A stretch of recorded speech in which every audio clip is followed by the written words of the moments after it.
রাধে রাধে বন্ধুরা, কেমন আছো তোমরা? তোমাদের আশীর্বাদে অনেক ভালো আছি। তো আজকে আমি তৈরি করছি ঘরে একদম দোকানের মতো শাহি গরম মশলা।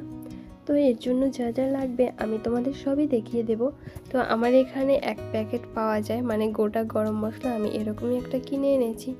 যেহেতু এখানে কিন্তু সব কিছু আলাদা আলাদা করে কিনতে অনেক ঝামেলা লাগে আর কি।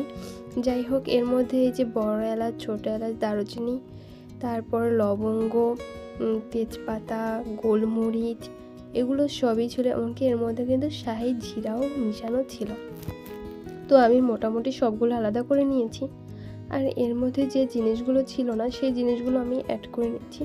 যেমন স্টার মশলা, জয়ত্রী, জায়ফল, এগুলো আমি দিয়ে দিয়েছি। তারপর গোটা ধনিয়া, শুকনো মরিচ, এই সব কিছুই কিন্তু আমি আলাদা করে দিয়ে নিয়েছি, কারণ এই মশলাটার মধ্যে এই জিনিসগুলো ছিল না।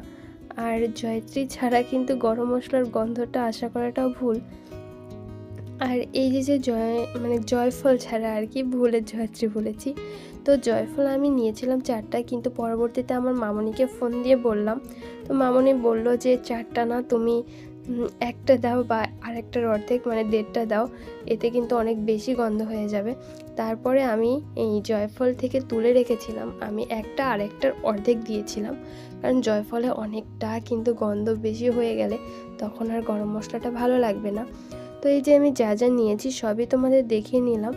আর এর মধ্যে কিন্তু 2 রকমের জিরা আছে, আর এটা আমি আমার পরিমাণ মতো দিয়ে নিয়েছি আর কি।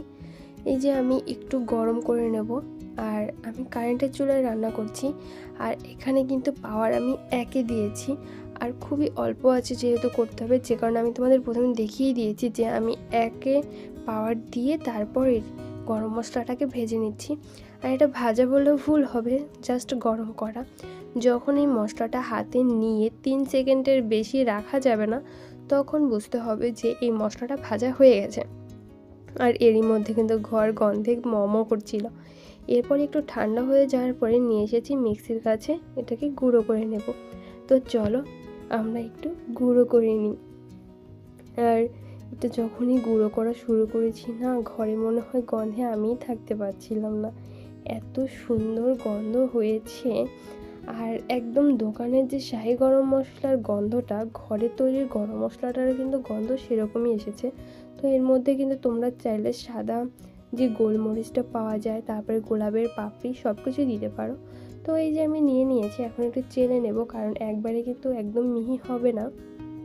এই যে আমি চেলে নিচ্ছি, আর বাদবাকিটা আবার মিক্সিতে দিয়ে গুঁড়ো করে নেব। আর এই যে দেখো, শেষ পর্যন্ত কিন্তু আমার অনেকটা গরম মশলার গুঁড়ো হয়েছে। আর আমি এখন একটা কৌটা বা বয়ামে ভরে রেখে দেব। আর বাদ বাকিটা কী করছি সেটা আমি তোমাদের দেখাবো। এই যে হচ্ছে আমার আপাতত যতটুকু লাগবে আমি ততটুকু রেখে দিচ্ছি।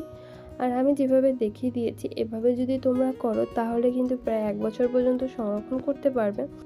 আর তোমরা যদি এভাবে ঘরে তৈরি করে নাও তাহলে কিন্তু খুবই ভালো হবে, স্বাস্থ্যসম্মত হবে। বাইরে কিভাবে তৈরি করে আমরা কখনোই জানতে পারি না, কিন্তু ঘরের তৈরিটা আলাদাই হয়। তো যে গরম মশলার প্যাকেটটা কিনে এনেছিলাম, গোটা গরম মশলা, ওইটার মধ্যে বাদ বাকিটা যে রেখে দিয়ে মুখটা খুব ভালো মতো পুড়িয়ে নিয়েছি। আর আমার আপাতত খাওয়ার জন্য এই কৌটাটার মধ্যে রেখে দিয়েছি। এই ভিডিওটি কেমন লাগলো অবশ্যই জানিও। তোমাদের একটু ভালোবাসায় আমি কিন্তু অনেক খুশি হই।